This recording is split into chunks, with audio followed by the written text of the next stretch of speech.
नमस्कार, आप देख रहे हैं जोहार झारखंड। मैं हूं आपके साथ रुचिकर। आज बुलेटिन की शुरुआत करेंगे तो देखिए, झारखंड विधानसभा का मानसून सत्र शुरू हो रहा है। आज स्पीकर का संबोधन और उसके बाद शोक प्रकाश के बाद कार्यवाही स्थगित हो जाएगी। 7 दिन के छोटे सत्र में 5 दिन ही काम के हैं और 4 अगस्त को झारखंड विधानसभा में सरकार SIR के खिलाफ प्रस्ताव लाएगी। तो प्राकृतिक आपदा पर 6 अगस्त को विशेष चर्चा होगी। इस दौरान ज्यादा बारिश होने से हुए नुकसान पर भी चर्चा की जाएगी। सत्ता पक्ष और विपक्ष के तेवर को देखकर ये लग रहा है कि सत्र हंगामेदार रहेगा। बड़ी खबर आपको बता रहे हैं, मॉनसून सत्र की शुरुआत आज से हो गई है। 6 अगस्त तक ये सत्र चलना है, जिसमें कि 4 दिन का सत्र बेहद ही महत्वपूर्ण रहने वाला है। फसलों के नुकसान पर चर्चा की जाएगी। तमाम मुद्दों पर विपक्ष की तरफ से सरकार को घेरने की पूरी रणनीति तैयार की गई है। अब देखना होगा कि आज किन किन मुद्दों को विपक्ष की तरफ से उठाया जाता है, सरकार अपनी तरफ से क्या कुछ पक्ष रखती है, ये तो वक्त के साथ ही पता चल पाएगा। लेकिन बता दें आपको कि SIR के खिलाफ प्रस्ताव लाएगी हेमंत सरकार। तो ये सत्र बेहद ही अहम माना जा रहा है। मॉनसून सत्र की शुरुआत आज से 7 अगस्त तक मॉनसून सत्र चलने वाला है। सबसे छोटा सत्र से माना जा रहा है, लेकिन काफी महत्वपूर्ण यह सत्र होने वाला है।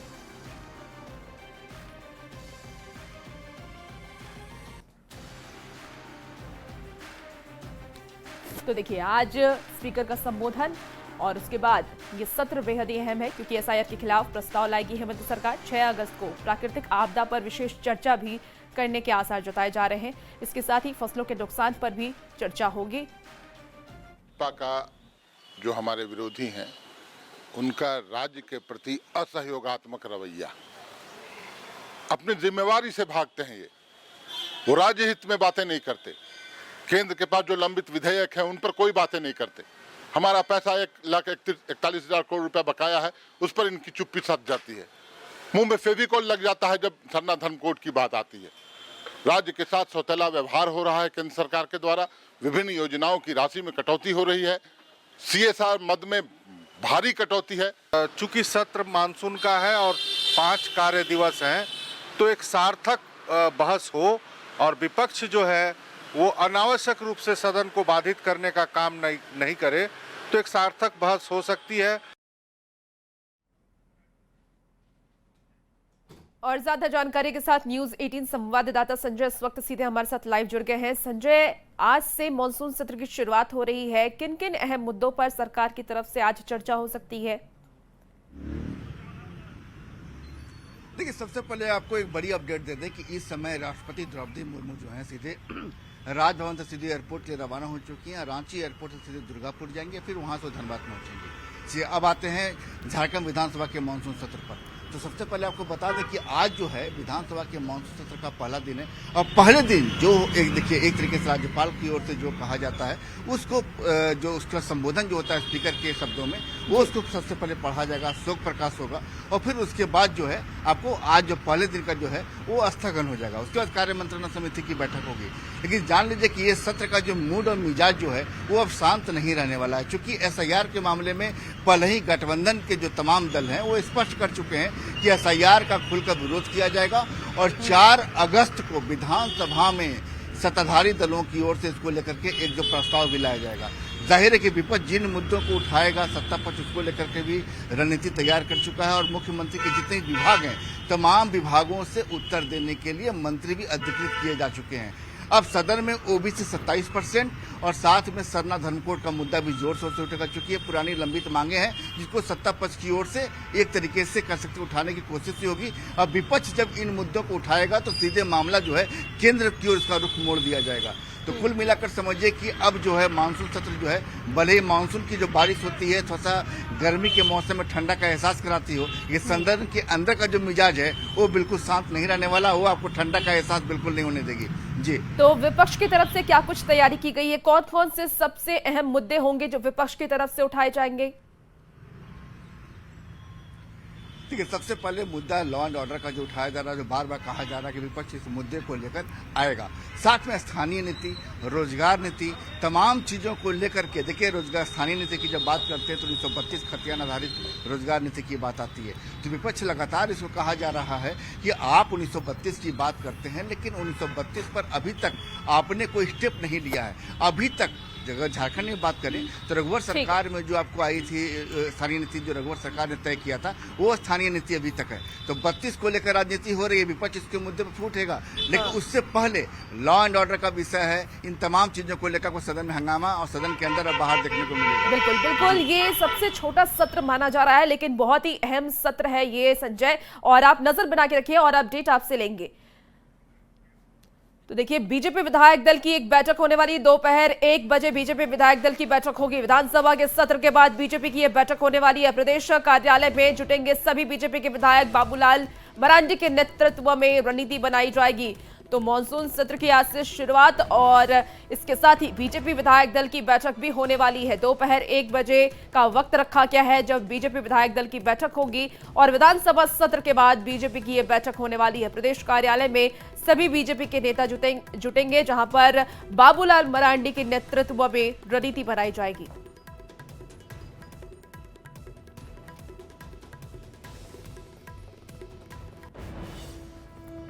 चलिए खबरों में आगे बढ़ेंगे। धनबाद के IIT ISM का आज 45वां दीक्षांत समारोह है। राष्ट्रपति द्रौपदी मुर्मू छात्रों को डिग्री देंगी और इस मौके पर राष्ट्रपति संस्थान पर डाक टिकट भी जारी करेंगे। दीक्षांत समारोह में 1880 छात्रों को डिग्री दी जाएगी, जिसमें कि 37 स्टूडेंट को गोल्ड मेडल दिया जाएगा, वहीं 35 छात्रों को सिल्वर मेडल दिया जाएगा और 21 छात्रों को, बता दें आपको कि और भी जो मेडल है वो दिया जाएगा, स्पॉन्सर्ड मेडल दिया जाएगा। केंद्रीय शिक्षा मंत्री धर्मेंद्र प्रधान, प्रधानमंत्री के मुख्य सचिव प्रोफेसर PK मिश्रा, झारखंड के राज्यपाल संतोष कुमार गंगवार और राज्य के नगर विकास, आवास, उच्च एवं तकनीकी शिक्षा मंत्री सुदिव्य कुमार सुमन इस वक्त मौजूद रहेंगे। तो आपको ये बड़ी खबर बता रहे हैं, राष्ट्रपति के आने की पूरी तैयारी कर ली गई है। हर तरफ खुशी की लहर देखी जा रही है। तमाम जो बड़े नेता हैं, मंत्री हैं, वो भी इसमें मौजूद रहेंगे। धनबाद में राष्ट्रपति के आगमन को लेकर के सुरक्षा के चाक चौबंद इंतजाम किए गए हैं।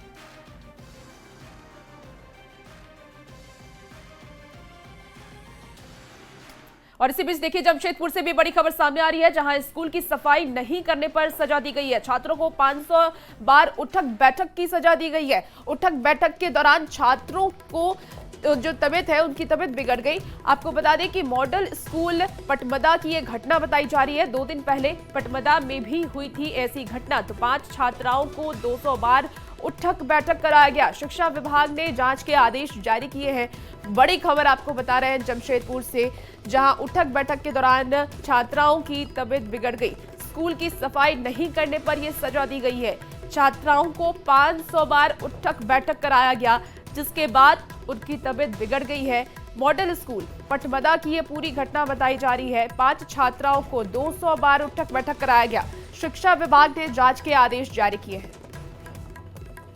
तो इस वक्त की आपको एक बड़ी खबर बता रहे हैं जमशेदपुर से, जहां छात्राओं को 500 बार उठक बैठक कराया गया, जिसकी वजह से उनकी तबीयत बिगड़ गई। हालांकि उन्हें अस्पताल में भर्ती कराया गया है, लेकिन शिक्षा विभाग ने अब इसको लेकर के जांच के आदेश जारी कर दिए हैं। मॉडल स्कूल पटमदा की यह घटना बताई जा रही है। तो जमशेदपुर से आपको ये बड़ी खबर बताएं, 2 दिन पहले भी ऐसी ही एक घटना सामने आई थी और दोबारा से ऐसी घटना सामने आई है। इसको लेकर के लगातार अब शिक्षा विभाग पर भी देखिए सवाल उठने लगे हैं। ज्यादा जानकारी के साथ न्यूज 18 संवाददाता आशीष इस वक्त हमारे साथ फोन लाइन पर जुड़ गए हैं।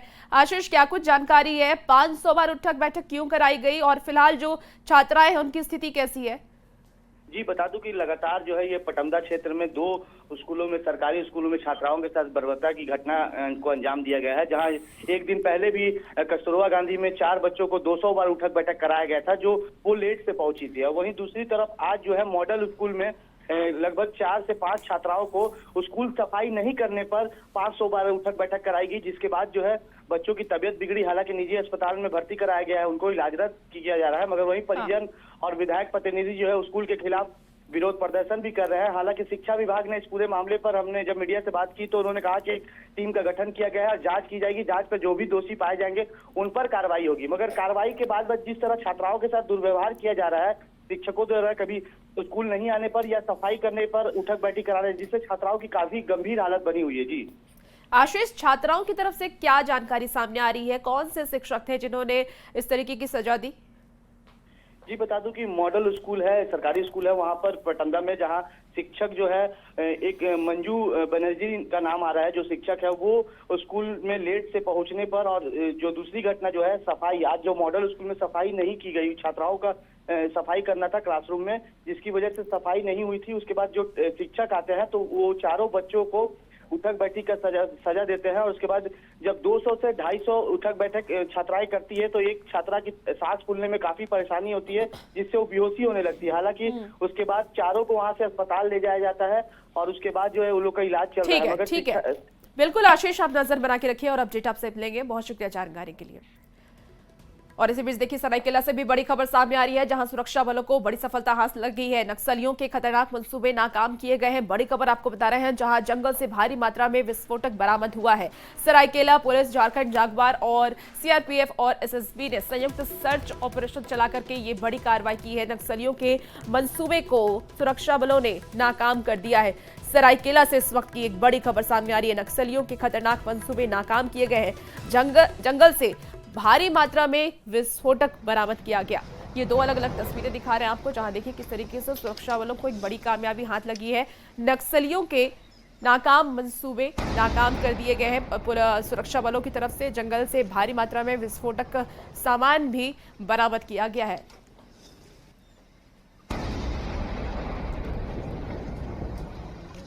बता दें आपको कि बम निरोधक दस्ते ने इसे नष्ट किया है। कुचाई थाना क्षेत्र के जंगलों में विस्फोटक सामान मिला और उसे नष्ट कर दिया गया सुरक्षा बलों की तरफ से। अभी वर्तमान जिले में ऐसी कोई एक्टिविटीज़ नहीं दिखती है इस जिले पे, बट हमारे पूरे रेंज में चाईबासा में हम लोग नक्सल पे काम कर रहे हैं और लगातार काम कर रहे हैं। यहाँ भी हम लोग अलर्ट मोड में है कि यहाँ दोबारा वो स्थिति ना हो, और अभी बहुत सारे रिकवरीज हो रहे हैं जो हम लोग उस पर लगातार काम कर रहे हैं। और इसी बीच देखिए गुडला से भी बड़ी खबर सामने आ रही है, जहां ऑटो और बाइक की टक्कर हुई है। एक ही परिवार के 5 लोग घायल हो गए। गंभीर रूप से घायलों को रिम्स में भर्ती कराया गया है। बता दें आपको कि तुसगांव के रहने वाले थे सभी घायल। बताया ये जा रहा है कि ऑटो में सवार होकर के एक ही परिवार के लोग बच्चों का जन्म प्रमाण पत्र बनवाने के लिए जा रहे थे और इसी दौरान ऑटो से बाइक टकरा गई। स्थानीय लोगों ने सभी घायलों को सदर अस्पताल में भर्ती कराया गया है। 2 बच्चों की हालत गंभीर बनी हुई है, जिन्हें रिम्स रेफर किया गया। खबर अब जमशेदपुर से है, जहां सिद्धगोड़ा निवासी यशवंत कुमार ने अपनी पत्नी पर जबरन धर्मांतरण का आरोप लगाया। पीड़ित ने यह बताया कि 2021 में हिंदू रीति रिवाज से शीतला माता मंदिर में मुस्लिम लड़की से शादी की थी। शादी के बाद वो सब कुछ ठीक चल रहा था। उसके बाद पत्नी लगातार पैसों की मांग कर रही है। अब साथ ही हिंदू धर्म छोड़ करके मुस्लिम धर्म अपनाने का दबाव भी बना रही है। आरोप ये भी लगाया गया है कि पत्नी के साथ साथ उसका पूरा परिवार धर्म बदलवाने पर अड़ा हुआ है। लगातार दबाव बनाया जा रहा है। पीड़ित ने अपनी पत्नी और उसके परिवार वालों के खिलाफ थाने में शिकायत भी दर्ज कराई है और पुलिस से अपनी सुरक्षा की गुहार लगाई है। फिलहाल पुलिस आरोपों की जांच कर रही है। मेरी वाइफ मेरे से कुछ पैसा कौड़ी ली थी, ये कहकर कि हमको कुछ ज़रूरत है, हम कुछ दिन में वापस कर देंगे, और वो अपना स्कूटी दे करके गई थी। मेरे दोस्त से भी ली थी। अचानक पैसा जब मांगे तो वापस, मेरे पापा का तबीयत खराब था, पैसा जब उससे मांगे तो पैसा देने के लिए बुलाई, और उसकी बड़ी बहन और सानिया और उसका भगना ये लोग मिल करके मेरे को चाकू दिखा करके, तलवार दिखा करके बोल रहा है इस्लाम नहीं कबूल करेगा तो तुमको जान गंवाना पड़ेगा। तो ये सब जब घटनाक्रम हुआ तो कोई स्थानीय लोग वीडियो बनाया था, जो वीडियो हमको मिला वहाँ से, फिर पुलिस आई और उसको पकड़ी और उसके हाथ से चाकू बरामद की, जिसका वीडियो भी उपलब्ध है। लेकिन प्रशासन से कोई कार्रवाई नहीं हो रहा है और इस तरह से उस लड़की को छोड़ दिया गया, वो सरेआम चले गई है। खबर गिरिडीह से है, जहां ट्रक से अवैध तरीके से ले जा रहे प्रतिबंधित मांगुर मछली को जब्त किया गया। आपको बता दें कि डुमरी थाना क्षेत्र के कुलोगो टोल प्लाजा के पास पुलिस ने स्थानीय जनप्रतिनिधियों के सहयोग से इसे पकड़ा है। पुलिस को ये जानकारी मिली थी कि एक ट्रक में बंगाल से लोड कर करके मछली को अवैध तरीके से ले जाया जा रहा है। ट्रक के ड्राइवर के साथ 3 और लोगों को भी गिरफ्तार किया गया। पुलिस आगे की कार्रवाई में जुट गई। अवैध तरीके से मांगुर मछली का आवागमन चल रहा है, पूरा खेला चल रहा है सिंडिकेट के माध्यम से, और उनके निर्देश पर हम लोग आज टोल प्लाजा में सघन अभियान के तहत हम लोग सब अपने आजसू पार्टी के कार्यकर्ता लोग मिलके टोल प्लाजा में देखरेख करने का काम किए, जिसमें एक मिनी ट्रक को हम लोग बरामद किए, प्रशासन के हवाले कर दिए, जिसमें से पूर्णतः रूप से मांगुर मछली का लोड था उसमें। उसमें बिल्टी जोहार रोड लाइन के माध्यम से बिल्टी था, जो अभी जांच का विषय प्रशासन के हवाले हम लोग कर दिए हैं। चलिए बात अब हाथियों के आतंक की कर लेते हैं, जहां हजारीबाग जिले के 3 प्रखंड में जंगली हाथियों का आतंक जारी है। टाटी, झरिया, विष्णुगढ़ और बरकट्टा प्रखंड में जंगली हाथी उत्पात मचा रहे हैं। 2 अलग-अलग समूहों में बटे 6 से 25 हाथियों का झुंड लगातार उत्पात मचा रहा है। हाथी मक्का और केले की फसल को भी रौंद रहे हैं। कई मकानों को भी हाथियों ने तोड़ दिया है। पीड़ितों ने वन विभाग से मुआवजे की मांग भी की। आपको बता दें कि साथ ही हाथियों को जंगल में खदेड़ने की भी मांग ग्रामीणों की तरफ से की जा रही है। तो देखिए किस तरीके से हाथियों ने घरों को रौंद दिया है, फसलों को रौंद दिया है। पीड़ित जो किसान है वो मुआवजे की लगातार मांग कर रहे हैं। वन विभाग से हाथियों को भगाने की मांग की जा रही है। हालांकि वन विभाग की तरफ से ये कहा जा रहा है कि लोगों को भी सावधान रहने की जरूरत है और जैसे ही हाथियों को वो देखे तुरंत वन विभाग को इस बात की सूचना दे। और हाथियों तो बहुत नुकसान कर रहा है यहाँ पे, और मेरा ये अनाज खा जा रहा है ना। और सर यहाँ वन विभाग से हम थोड़ा रिक्वेस्ट करते हैं कि बाहर का टीम यहाँ मंगाया जाए और इसको सुदृढ़ किया जाए। आम ग्रामीणों से और जनता से अपील यह रहती है कि उनको ना छेड़ें। कभी भी हाथी की सूचना मिलती है तो आप वन विभाग को सूचित करें। हमारा क्विक रिस्पांस टीम तुरंत पहुँचेगा वहाँ पर, और हमारा प्राथमिकता है कि जान माल की क्षति ना हो। अगर क्षति किसी कारण से हो भी गई है तो उसके लिए प्रावधान है, और हम लोग जो कंपनसेशन है उसको एक्सपेडाइट करते हैं और तुरंत भुगतान करने की कोशिश।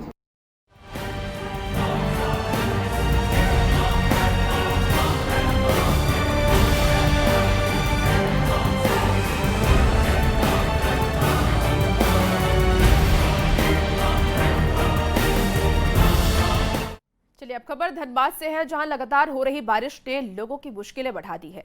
नालियों की सफाई नहीं होने के कारण गंदा पानी घरों में घुस गया है। सड़क नदी में तब्दील हो चुकी है।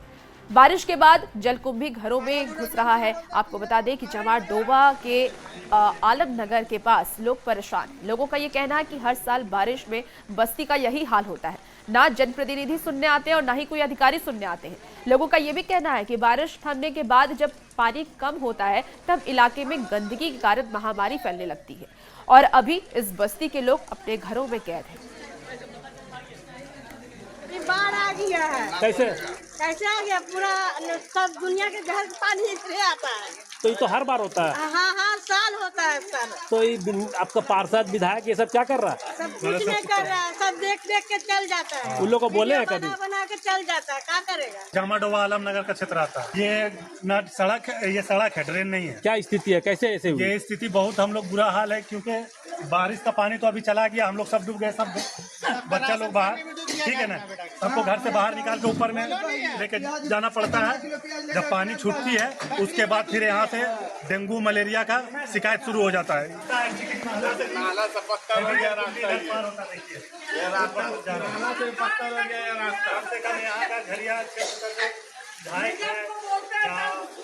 नगर निगम वो सब थोड़ा ध्यान। गुरुवार को राजधानी रांची में झमाझम बारिश हुई है, जिसके बाद पडरा नदी में उफान आ गया है और नदी किनारे बसे लोगों के घरों में पानी भर गया है। पीड़ितों का ये कहना है कि बड़े पैमाने पर नदी का अतिक्रमण हुआ है। कई लोगों ने तो नदी में घर बना लिया है, जिसके कारण ज्यादा बारिश होने पर पानी आसपास के घरों में भर जाता है। संवाददाता संजय कुमार सिन्हा की रिपोर्ट देखिए। राजधानी रांची में गुरुवार की शाम ऐसी बारिश हुई कि सब कुछ पानी पानी हो गया। जी हां, हम इस समय राजधानी रांची के पंडरा इलाके में हैं, जहां आप देख सकते हैं कि पंडरा नदी किस तरह उफान पर है और पंडरा नदी का पानी जिस तरीके से घरों में घुसा है और किस तरीके से पूरी जिंदगी बदल गई है, उसकी एक तस्वीर हम आपको दिखला रहे हैं। देखिए, पंडरा नदी का जो पानी आ रहा है सीधे घरों में प्रवेश कर रहा है, और घर के अंदर जब पानी की तस्वीर आती है कुछ इस तरह की, पानी के डूबने की तस्वीर, तो कुआं और जमीन दोनों बराबर हो जाते हैं। आप देख रहे हैं कि कुएं का पानी लबालब भरा है और पंडरा नदी का पानी किस तरह घरों में घुसा हुआ है। सामने घर का दरवाजा जो देख सकते हैं कि सीधे जो है, यहाँ से आप दिखाइए तस्वीर में आप देख सकते हैं कि घर जो है एकदम सीधे पंडरा नदी का पानी घर के अंदर घुस गया है। जो घर के लोग हैं वो सीधे घर से बाहर हैं और सीधे यहाँ पर जो है डस्ट भरा जा रहा है ताकि आने जाने का रास्ता कम से कम रहे। बल्कि जो पानी रात में कब घुसा? 8 बजे से ही। 8 बजे से? हाँ। तो अचानक आप लोग को जब पंडरा नदी का पानी आना शुरू हुआ तो क्या लगा? परेशानी हुआ कि फिर घर से निकलना शुरू कर दिए, फिर दूसरे रूम में शिफ्ट होने लगे। ऊपर में। और पानी तो ये 2-3 साल से ज़्यादा परेशान कर रहा है, क्योंकि नदी जो है, वो नदी का रुकाव जो है पुल के पास छेक दिया है लोग और जाम कर दिया है वहाँ, और अवैध रूप से मकान भी बना हुआ है, जिसके वजह से नदी का पानी बाहर नहीं निकल पाता है, रोड पर चला आता है। कुल मिलाकर राजधानी रांची में लगातार हो रही बारिश ने खासकर निचले इलाके, जो नदी का इलाका है, जहां पर अवैध रूप से मकान बने हैं, उन तमाम इलाकों की मुश्किलें बढ़ा दी हैं। संजय कुमार सिन्हा, न्यूज़ 18 रांची। फिलहाल इस बुलेटिन में इतना ही। खबरों का सिलसिला न्यूज़ 18 बिहार झारखंड पर जारी है। बने रहिए न्यूज़ 18 के साथ।